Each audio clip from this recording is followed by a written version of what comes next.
Hello, everybody. This is Frankenstein by Mary Shelley, Volume 1, Chapter 7. On my return, I found the following letter from my father. My dear Victor, you have probably waited impatiently for a letter to fix the date of your return to us, and I was at first tempted to write only a few lines, merely mentioning the day on which I should expect you. But that would be a cruel kindness, and I dare not do it. What would be your surprise, my son, when you expect a happy and glad welcome to behold, on the contrary, tears and wretchedness? And how, Victor, can I relate our misfortune? Absence cannot have rendered you callous to our joys and griefs. And how shall I inflict pain on my long-absent son? I wish to prepare you for the woeful news, but I know it is impossible. Even now your eye skims over the page to seek the words which are to convey to you the horrible tidings. William is dead. That sweet child, whose smiles delighted and warmed my heart, who was so gentle yet so gay. Victor, he's murdered.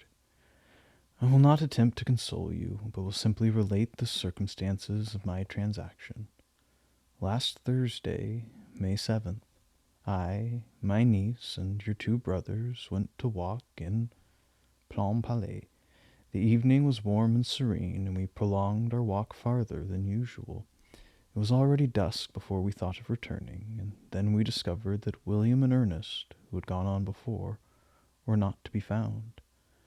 We accordingly rested on a seat until they should return. Presently Ernest came and inquired if we had seen his brother.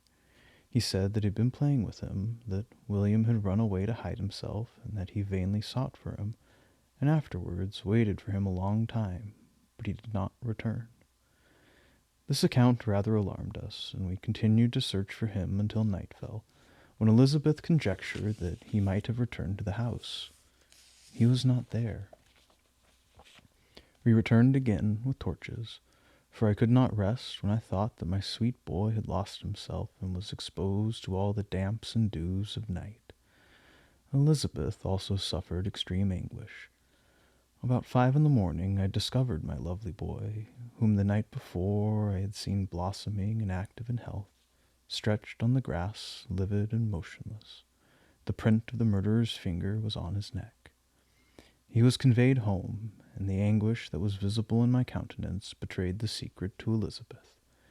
She was very earnest to see the corpse. At first I attempted to prevent her, but she persisted, and entering the room where it lay, hastily examined the neck of the victim, and clasping her hands, exclaimed, "O God, I've murdered my darling child." She fainted, and was restored with extreme difficulty. When she again lived, it was only to weep and sigh. She told me that that same very evening William had teased her to let him wear a very valuable miniature that she possessed of your mother.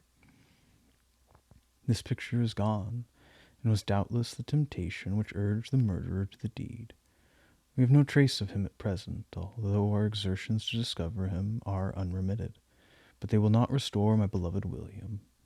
Come, dearest Victor, you alone can console Elizabeth. She weeps continually, and accuses herself unjustly as the cause of his death. Her words pierce my heart. We are all unhappy, but will not that be an additional motive for you, my son, to return and be our comforter? Your dear mother, alas, Victor, I now say, thank God she did not live to witness the cruel, miserable death of her youngest darling.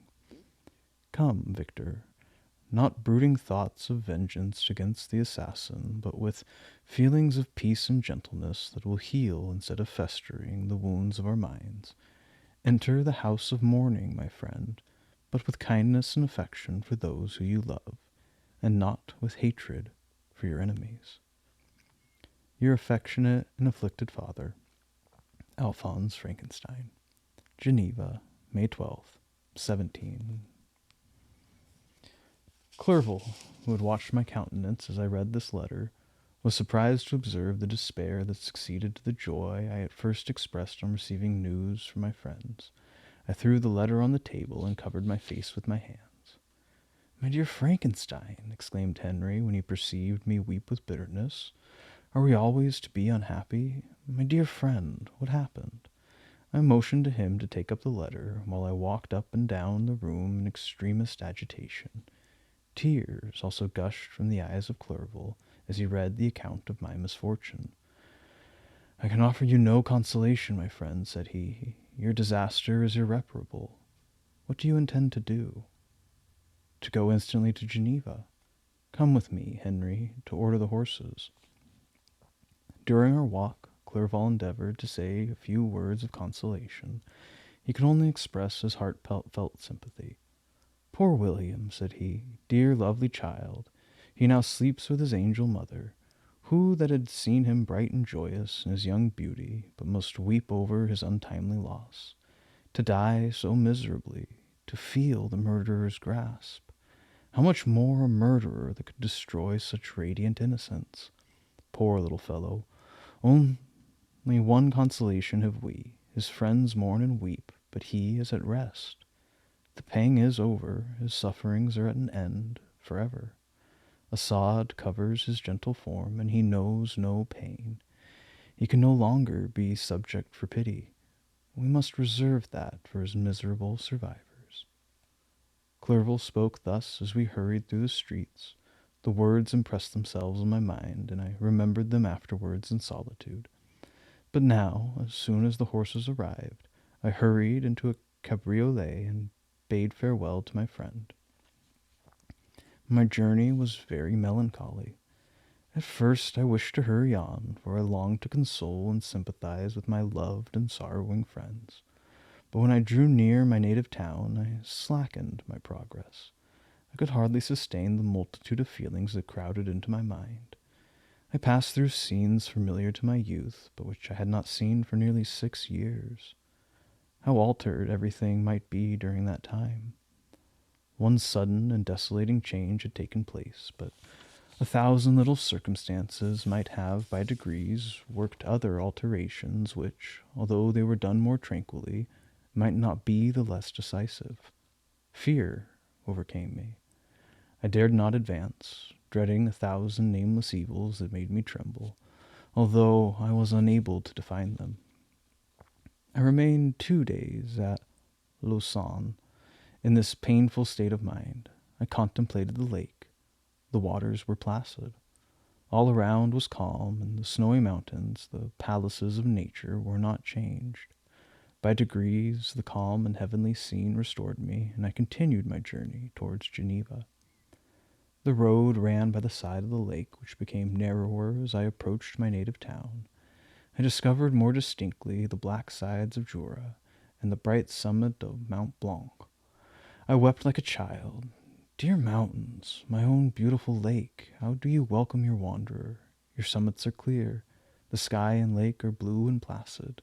Is this to prognosticate peace, or to mock at my unhappiness? I fear, my friend, that I shall render myself tedious by dwelling on these preliminary circumstances, but they were days of comparative happiness, and I think of them with pleasure. My country, my beloved country, who but a native can tell the delight I took in again beholding thy streams, thy mountains, and more than all, thy lovely lake? Yet, as I drew nearer home, grief and fear again overcame me. Night also closed around, and when I could hardly see the dark mountains, I felt still more gloomily. The picture appeared a vast and dim scene of evil, and I foresaw obscurely that I was destined to become the most wretched of human beings. Alas, I prophesied true, and failed only in one single circumstance, that in all the misery I imagined and dreaded, I did not conceive the 100th part of the anguish I was destined to endure. It was completely dark when I arrived in the environs of Geneva. The gates of the town were already shut, and I was obliged to pass the night at Secheron, a village at the distance of half a league from the city. The sky was serene, and I was unable to rest. I resolved to visit the spot where my poor William had been murdered. As I could not pass through the town, I was obliged to cross the lake in a boat to arrive at Plainpalais. During this short voyage I saw the lightnings playing on the summit of Mont Blanc in the most beautiful figures. The storm appeared to approach rapidly, and, on landing, I ascended a low hill that I might observe its progress. It advanced. The heavens were clouded, and I soon felt the rain coming slowly in large drops, but its violence quickly increased. I quitted my seat and walked on, although the darkness and storm increased every minute, and the thunder burst with a terrific crash over my head. It was echoed from Salève, the Juras, and the Alps of Savoy. Vivid flashes of lightning dazzled my eyes, illuminating the lake, making it appear like a vast sheet of fire.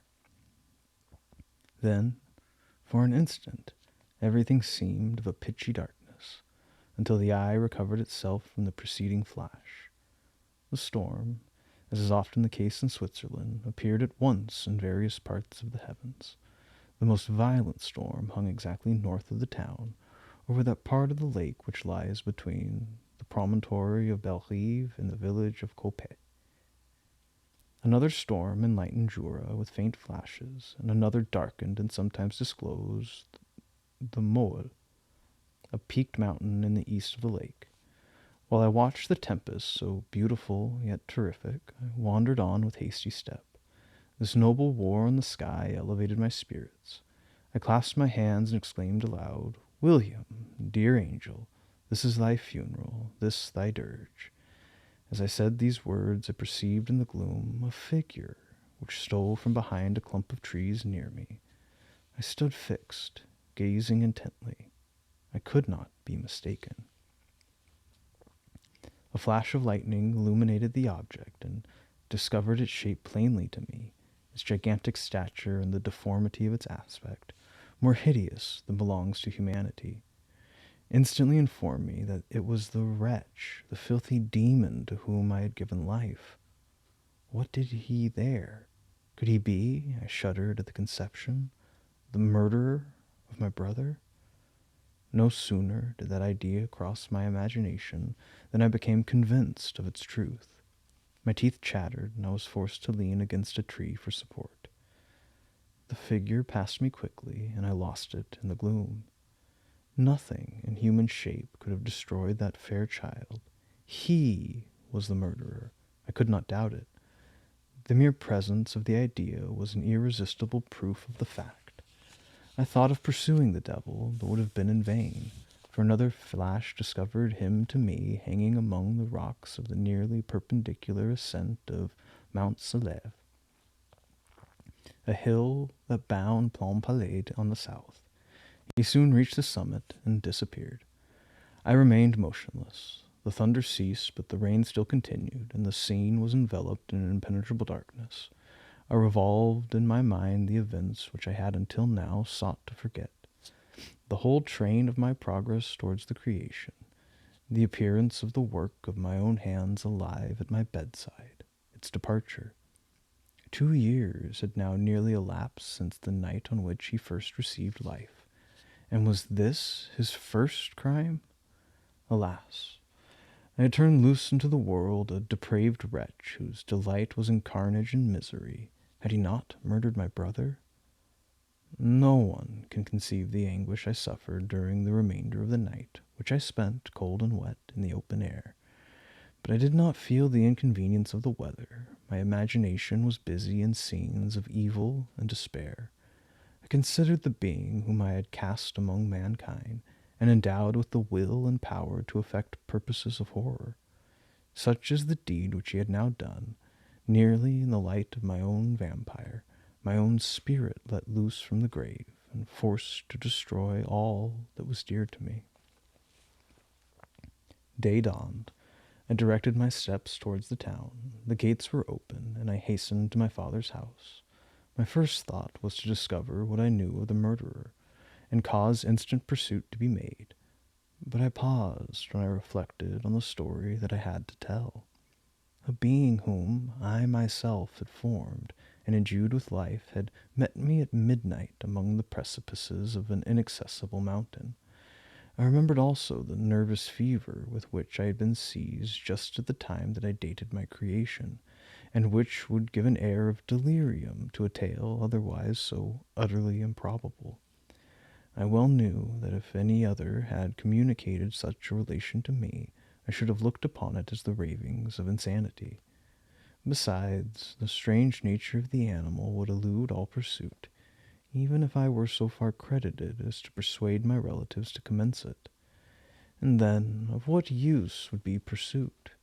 Who could arrest a creature capable of scaling the overhanging sides of Mont Saleve?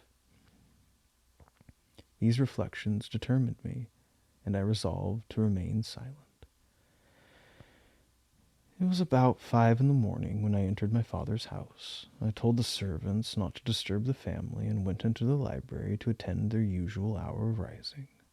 6 years had elapsed, passed as a dream but for one indelible trace, and I stood in the same place where I had last embraced my father before my departure for Ingolstadt. Beloved and venerable parent, he still remained to me. I gazed on the picture of my mother, which stood over the mantelpiece.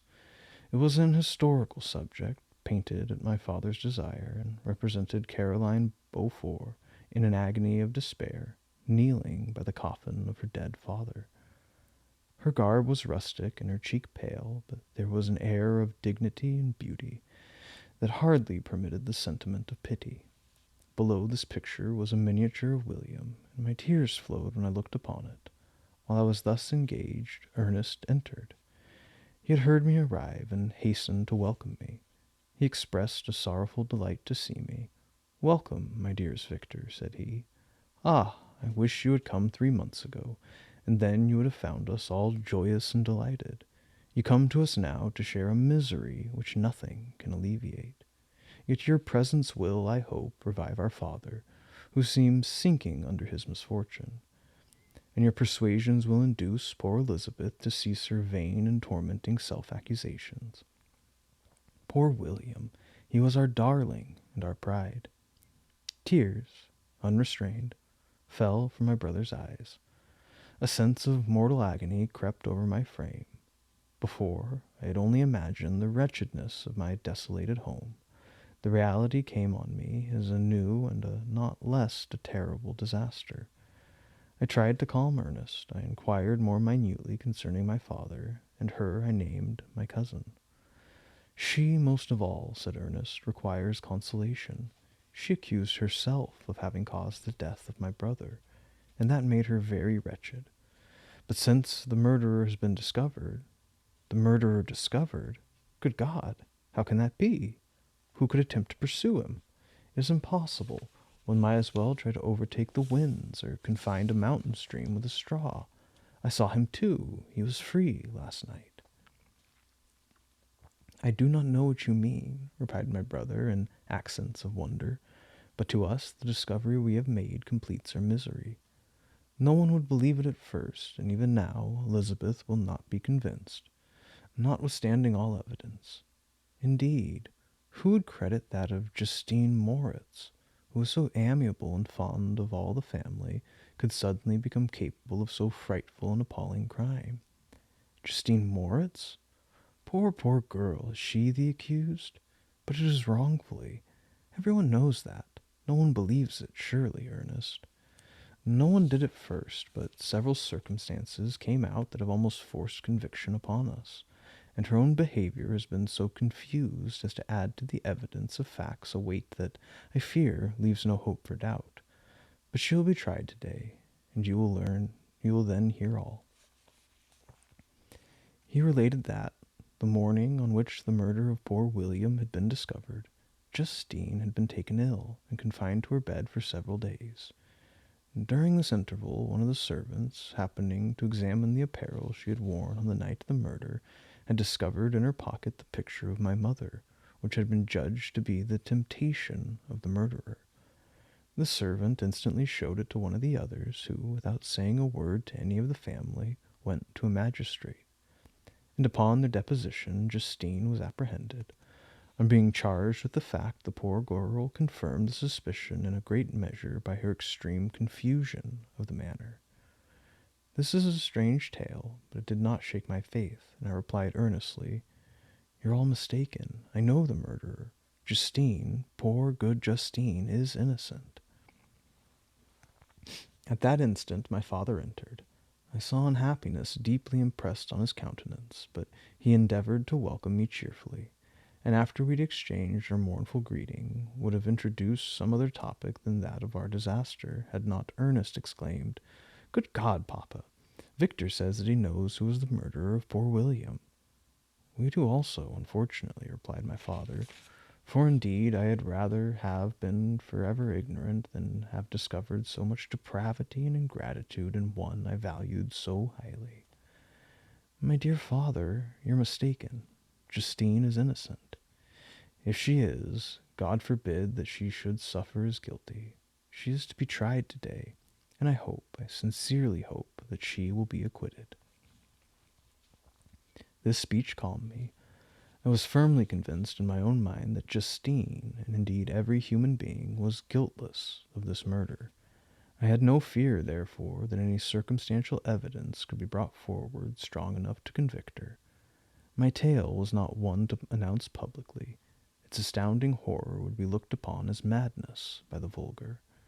Did anyone indeed exist except I, the Creator, who would believe, unless his senses convinced him, in the existence of the living monument of presumption and rash ignorance which I had let loose upon the world?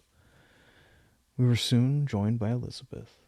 Time had altered her since I last beheld her. It had endowed her with loveliness surpassing the beauty of her childish years. There was the same candor, the same vivacity, but it was allied to an expression more full of sensibility and intellect. She welcomed me with the greatest affection. "Your arrival, my dear cousin," said she, "fills me with hope. You, perhaps, will find some means to justify my poor guiltless Justine. Alas, who is safe if she be convicted of crime? I rely on her innocence as certainly as I do upon my own. Our misfortune is doubly hard to us. We've not only lost that lovely darling boy, but this poor girl, whom I sincerely love, is to be torn away by even a worse fate. If she is condemned, I never shall know joy more. But she will not, I am sure she will not, and then I shall be happy again, even after the sad death of my little William." "She is innocent, my Elizabeth," said I, "and that shall be proved. Fear nothing, but let your spirits be cheered by the assurance of her acquittal. How kind and generous you are! Everyone else believes in her guilt, and that made me wretched, for I knew that it was impossible, and to see everyone else prejudiced in so deadly a manner rendered me hopeless and despairing." She wept. "Dearest niece," said my father, "dry your tears. If she is, as you believe, innocent, rely on the justice of our laws, and the activity with which I shall prevent the slightest shadow of partiality.